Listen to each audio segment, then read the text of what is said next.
हमारे खास मुलाकात कार्यक्रम में आज हमारे साथ खास मेहमान वो साहित्यकार अनुराधा शर्मा जी हैं। अनुराधा शर्मा जी से इनके जीवन परिचय के बारे में हम जानेंगे। साथ ही इन्होंने साहित्य सृजन कब से किया, किसकी प्रेरणा से किया, इसके पीछे प्रेरणा स्रोत कौन थे। आइए बात करते हैं वरिष्ठ साहित्यकार अनुराधा शर्मा जी से।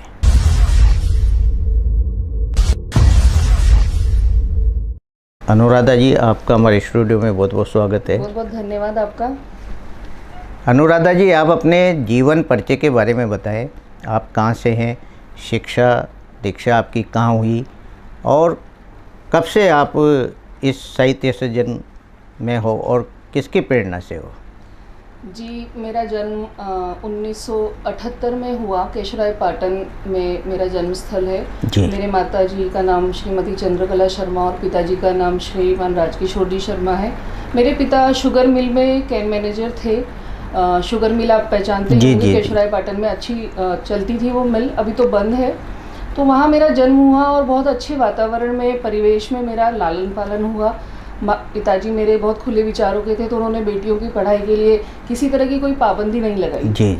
तो इस तरह से अच्छे वातावरण में मैंने जन्म लिया। उसके बाद मेरा शिक्षा हुई, जो मैंने BA MA हिंदी साहित्य में किया।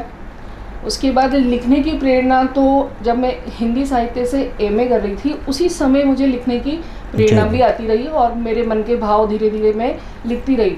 पर चूंकि कोई बहुत सारा प्रोत्साहन ऐसा नहीं था और अपने आप को पहचाना भी नहीं था कि मैं लिखने की क्षमता है मुझ में। जी। वो आइडेंटिफिकेशन मुझे कोरोना काल में मिला। जी। मेरी एक मित्र थी योग माया शर्मा, उन्होंने मुझे ऑनलाइन साहित्य ग्रुप से जोड़ा, जहाँ मैंने थोड़ा बहुत लिखा तो वहाँ लोगों ने बहुत अप्रिशिएट किया उसे। तो मुझे लगा कि शायद मैं लिख सकती हूँ और धीरे धीरे ये प्रोसेस बढ़ गया। उसके बाद तो कोटा के जितने संस्थाएं हैं साहित्यिक, उनमें भी मेरा जुड़ा हुआ, जिसमें आर्यन लेखिका मंच है, अखिल साहित्य परिषद है, तो उन सब ने भी बहुत अप्रिशिएट किया। तो वहाँ से मेरा उत्साह और दुगना हो गया। बहुत बढ़िया। अनुराधा जी, आप बता रही कि कोरोना काल से ही मेरा एक लेखन का आगाज़ हुआ। तो उस समय मतलब आपने जो रचनाएं आपके जो ग्रुप में भेजी, तो उन लोग उसमें कुछ कमियां भी रही होंगी, तो कैसे उसमें सुधार आपको देखने को मिले? मैंने साहित्यिक ऑनलाइन ग्रुप था, उसमें मैंने अपनी रचनाएं भेजी। वहाँ पर लोग बहुत अप्रिशिएट भी करते थे, साथ में थोड़ी बहुत जो कमियां थी वो भी सुधारने का सुझाव देते थे और वो बहुत ही मित्रवत सुझाव रहते थे, जिन्हें मैंने फॉलो किया। और वहाँ मुझे समझ में आया कि हाँ, यहाँ कुछ चीज़ें ठीक करनी चाहिए। तो तुकबंदी और बाकी चीज़ें भी मैंने वहाँ सही करी। बहुत सारी चीज़ें मैंने सीखी, पूरा लयबद्ध कविताएँ सीखी, बहुत सारी चीज़ें मुझे सीखने को मिली। जी। अनुराधा जी, यहाँ कई हाड़ौती में कई महिला साहित्यकार हैं और कई महिला साहित्यकार लिख भी रही हैं, तो जब उनसे आपका जुड़ाव हुआ तो कैसा आपको एहसास हुआ उस समय? ये बहुत अच्छा प्रश्न है और मुझे बहुत ही आनंद आया। यहाँ पर रेखा पंचोली जी हैं, जिन्होंने महिला साहित्य ग्रुप की शुरुआत करी, जो कि आर्यन लेखिका मंच था। उसके साथ जब मैं जुड़ी तो मुझे लगा कि मेरा ये एक सही स्थान है, जहाँ मुझे बहुत समय पहले आना चाहिए था। और मैं जब उनसे मिली तो वो मेरी बड़ी बहन की तरह, उन्होंने मुझे बहुत सहयोग किया, बहुत सारी चीज़ें उन्होंने बताई। उनके साथ साथ और भी डॉक्टर अपर्णा पांडे जी हैं, इंदुबाला जी हैं, श्यामा शर्मा जी हैं, ये सारी लेखिकाओं ने मुझे बहुत अप्रिशिएट किया, छोटी बहन की तरह समझा और मेरी बहुत सारी चीज़ों को उन्होंने सही किया कि आप साहित्य में ये कर सकते हैं। उन्होंने मुझे एक पुस्तक के लिए भी मोटिवेट किया कि आपको पुस्तक भी बनानी चाहिए। तो मेरा तो हार्दिक आभार है उन संस्था के सदस्यों के लिए कि उन्होंने मुझे इतना मतलब उत्साहित किया। जी। अनुराधा जी, आपने किन किन विधाओं में लिखा? मैं अतुकांत कविता लिखती हूँ, साथ ही मैं कहानियाँ भी लिखती हूँ, गज़ल लिखती हूँ। मैं बहुत सारी इन्हीं विधाओं में काम करती हूँ। जी जी। तो आपने अब तक आपके जो काव्य रचना में कितनी मतलब कविताएं आपने संकलित कर ली? मेरी अभी जो पुस्तक आ रही है उसके संकलन में मेरे पास 100 कविताएं हैं, 100 कविताओं का संकलन है। वो पुस्तक अभी आने वाली है। उसके अलावा भी बहुत इधर उधर बिखरी, जो कि मैंने सिस्टमेटिक नहीं करी है, वो कविताएं भी काफ़ी सारी है। उनकी संख्या भी लगभग 100-150 के आसपास है। जी। आपने कहानियाँ भी लिखी? जी, मैंने कहानियाँ लिखी। जी। कहानियों में आपने समाज को क्या मतलब संदेश दिया कहानियों जी, के? मेरा सबसे ज़्यादातर दृष्टिकोण महिलाओं को उभारने की स्थिति में रहा कि महिला सरोकार से जुड़े हुए कहानियाँ ही मैंने लिखी हैं। लघु कथा परिंदा एक ऑनलाइन ग्रुप था, उसमें मैंने कई कहानियाँ लिखी जहाँ मोटिवेशन वाली स्थिति थी कि महिलाओं को किस तरह से गृहस्थ जीवन के साथ साथ मोटिवेट होकर आगे बढ़ना चाहिए, तो मैंने उस विषय पर काम किया वहाँ। जी, आपने कविताएं लिखी, जी, कोई कविता वो हमारे दर्शकों को सुनाए? जी बिल्कुल। कविता मैंने जो भी लिखी है मैं आपके साथ उसको शेयर करना चाहूँगी। जी, मेरी एक कविता हाल ही में मैंने लिखी थी जो सभी लोगों को काफ़ी पसंद आई। ये कुछ पत्र पत्रिकाओं में भी छपी है। जी जी। जियो कुछ इस तरह की मिसाल हो जाए। कविता का शीर्षक है जीवन मधु का प्याला नहीं, जीवन मधु का प्याला नहीं, हालातों को पीना पड़ता है, रोए झीके चिल्लाए फिर भी जीवन तो जीना पड़ता है। हार गए पर धूमिल होकर, हार गए पर धूमिल होकर उठना और चलना पड़ता है, औरों में दम कहाँ गिरा दे जो हमें, सांपों को आस्तीन में रखना पड़ता है। तेरी मेरी इसकी उसकी अखबार बने फिरते हैं, तेरी मेरी इसकी उसकी अखबार बने फिरते हैं, कानों से गांधी का बंदर बनना पड़ता है। मन व्याकुल हो, मन व्याकुल हो चाहे घाव लगे हों, आत्मविश्वास के धागों से सिलना पड़ता है। उठ देख कोहराम मच रहे अनुद्या, उठ देख कोहराम मच रहे अनुद्या, कलम तो खींचनी होगी आदर्श की रेखा, कलम को खींचनी होगी आदर्श की रेखा, सुंदर वन के सांपों को हराने की खातिर अभिव्यक्ति का तीर चलाना पड़ता है, अभिव्यक्ति का तीर चलाना पड़ता है। बहुत खूब अनुराधा जी, बहुत अच्छी रचना आपकी थी। अनुराधा जी, आप ऑफलाइन और ऑनलाइन जी दोनों काव्य गोष्ठियों से आपका संबंध रहा जी। तो ऑनलाइन और ऑफलाइन में जो आप गोष्ठियों में जाती हो या भाग लेती हो तो किस तरह का एक आनंद उसमें मिलता है आप? हाँ, शुरुआत में मुझे काफ़ी झिझक होती थी ऑफलाइन गोष्ठी में जाने के लिए, और मैं वहाँ जाकर मतलब सबसे कम आयु का अपने आप को महसूस करती थी। सभी वरिष्ठ साहित्यकारों के बीच में अपने आप को थोड़ा सा झिझक महसूस करती थी, लेकिन उन्होंने जब मुझे प्रोत्साहित किया कि नहीं आप अच्छा बोल सकती हैं, आप बोले, तो जब माइक पर मैं जाती थी और उनके साथ अपनी कविताएं अपने भाव शेयर करती थी तो उनको बड़ा मतलब आनंद भी आता था, और साथ में वो तालियों की जो गड़गड़ाहट मुझे देते तो उससे उत्साह दुगना हो जाता था। तो उन्होंने सभी ने मुझे बहुत प्रोत्साहित किया और मुझे बड़ा ही आनंद आता है। अब मैं आराम से अपनी अभिव्यक्ति दे पाती हूँ वहाँ पर।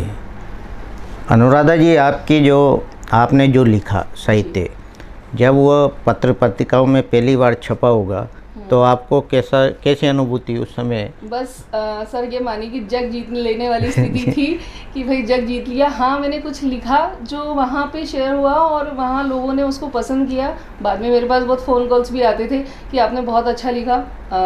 सोशल मीडिया एक ऐसा प्लेटफॉर्म है जहाँ पर आप अपनी चीज़ें और ज़्यादा शेयर कर सकते हैं, तो जब वो चीज़ें मैंने वहाँ पर भी शेयर करी तो उनको भी अच्छा लगा। बहुत ही मतलब आनंद आया कि हाँ मैं कुछ लिख रही हूँ, मुझे ऐसा महसूस हुआ। जी, आपने जो साहित्य लिखा तो आपकी कौन कौन सी कृतियाँ आने वाली है? अभी मेरी सबसे प्रथम पुस्तक आने वाली है अंधेरों को निगलता सूरज। उसमें मेरी लगभग 100 के करीब कविताएं हैं और सभी एक से बढ़कर एक कविताएं हैं। मैं प्रतीक्षा कर रही हूँ कि वो जून के अंत तक या जुलाई में आ जाएंगी। जी, अनुराधा जी, जो साहित्यिक अकादमी है क्या उनसे वहाँ पांडुलिपि भेजी है आपने जो आर्थिक संबल आपको मिला हो? मैंने तैयारी कर रखी है। अभी मेरी बस कविताओं का अंतिम दौर चल रहा है, वो सब इकट्ठी हो चुकी हैं, अब वो पांडुलिपि के लिए जाने वाली हैं। जी, वैसे आपके साहित्य सृजन में आप साहित्यिक गुरु किसे मानती है? मैं प्रकृति को साहित्य गुरु मानती हूँ और ईश्वर को साहित्य गुरु मानती हूँ जी कि उनकी प्रेरणा आती है तो कविता अपने आप आती है, और जब अपने आप शब्द आते हैं तो वो कागज़ पे उतर जाते हैं। मतलब ये प्रेरणा वहीं से है। जी जी। आपके घर में कोई ऐसा साहित्यिक माहौल था जिससे आपको एक कलम साहित्य की तरफ आपकी बढ़ी? जी, मेरे घर में मेरे आदरणीय चाचा जी हैं अशोक कुमार शर्मा जी। आज के 30 साल पहले वो लिखा करते थे और मंचों पर गायन भी करते थे, कविताओं का पाठ करते थे। तब हम बहुत बच्चे थे, छोटे थे, समझ नहीं पड़ता था, लेकिन हमें बहुत खुशी होती थी कि हाँ उनको कवि कहा जाता था। उसके बाद वो सिलसिला बस वहीं तक रहा। आज जब मैं लिख रही हूँ तो मैं उन्हें बिल्कुल दिल से याद कर रही हूँ कि शायद कहीं जीन में था कि वो भी कविता कर रहे थे। हमारे परिवार में सिर्फ एक ही व्यक्ति है जो ये कविता पाठ कर रहे थे इस तरह से, और दूसरी मैं हूँ। जी अनुराधा जी, एक रचना आप और सुनाए हमारे दर्शकों को। जी बिल्कुल, मेरी एक रचना और है जिसके साथ मैं आप सभी को जोड़ना चाहूँगी। जी। कालखंड की गलतियाँ। लड़ना या हार मान लेना, ये निर्णय सरलता की सीमा से परे है। जी। लड़ना या हार मान लेना, ये निर्णय सरलता की सीमा से परे है। कब हार जाना है, कब जीत जाना है, अगर ये जान पाते तो महाभारत नहीं होता, ना गीता कही जाती। जरूरी है हर कालखंड में गलतियों का होना, और मंथन कर प्राप्त कर लेना वो मोती, जो मानवता को विध्वंस के बाद का सवेरा दिखा सके हर बार। वाह, बहुत अच्छी कविता आपने लिखी। आपका क्या मानना है अनुराधा जी कि आपका साहित्य लेखन अनवरत जारी रहेगा या थम जाएगा? नहीं, मैं ऐसा समझती हूँ कि मेरा ये साहित्यिक सफ़र धीरे धीरे जो बढ़ रहा है वो आगे ही जाएगा, और मैं और बहुत कुछ करने की कोशिश करूँगी कि समाज को एक नई दिशा देने की कोशिश रहेगी, और ये सफ़र जारी रहेगा। जी। अनुराधा जी, आप आज जो आपने लेखन आरंभ किया उसमें आज के युवा पीढ़ी को आप क्या संदेश देना चाहेंगी? जी, आज की युवा पीढ़ी बहुत फास्ट जनरेशन है, मतलब वो नैतिक मूल्यों को छोड़कर बहुत आगे कहीं बढ़ गई है। डिजिटलाइजेशन हो गया है, मशीनीकरण हो गया है, तो हमारी पुरानी परंपराएं वो सब कहीं बहुत पीछे छूट गई है। गाँव का वातावरण, सब आपस में मेल जोल रखना या एक दूसरे की सहायता करना, वो चीज़ें काफ़ी पीछे छूट गई हैं। और मैं नई जनरेशन को सिर्फ ये कहना चाहूँगी कि ठीक है, हमें आगे बढ़ना चाहिए, लेकिन हमें पुरानी परंपराओं को भी साथ लेकर चलना चाहिए। जी। अनुराधा जी, आप हिंदी में अपना साहित्य सृजन करती हैं। जी।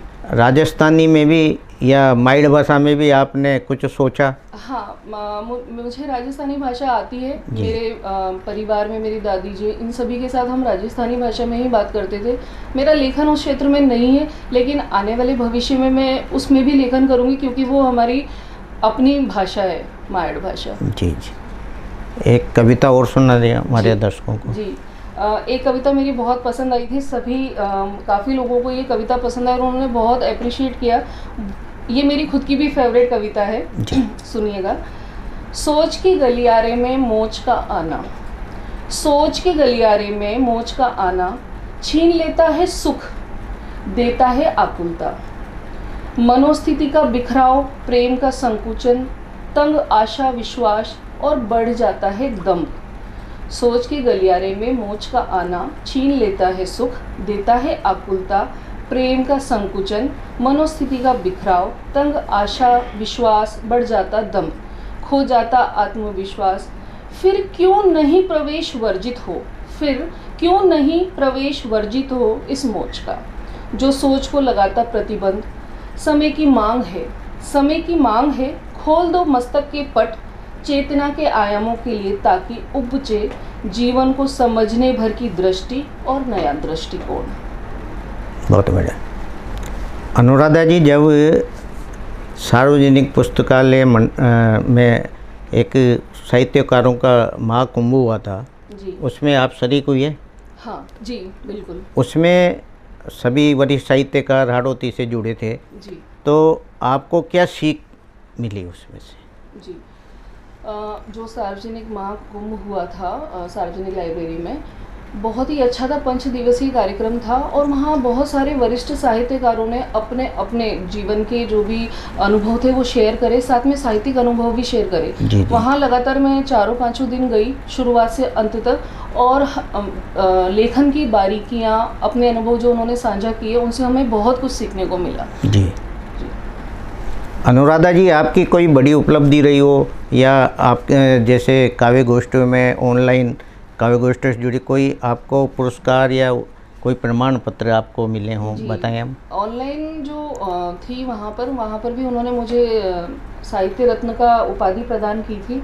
उसके अलावा यहाँ साहित्य गोष्ठियों में भी जब भी मैं जाती हूँ तो वहाँ पर भी मुझे कुछ मोमेंटो प्राप्त हुए हैं। जी। पीछे एक राजस्थान साहित्य अकादमी उदयपुर की तरफ से आयोजित हुआ था कार्यक्रम, उसमें मैंने एंकरिंग की थी, जी। तो वहाँ पर भी मुझे उन्होंने पुरस्कार प्रदान किया। जी, ये थी साहित्यकार अनुराधा शर्मा जी। इनका जो साहित्य है वो एक पुस्तक के रूप में समाज के सामने आने वाला है। इन्होंने नारी शक्ति पर, नारी वेदना पर काफ़ी कुछ लिखा और इनका मानना है कि आने वाले समय में भी इनका साहित्य सृजन बराबर जारी रहेगा। आज ये हमारी स्टूडियो में पधारी, आपका बहुत बहुत धन्यवाद, बहुत बहुत धन्यवाद।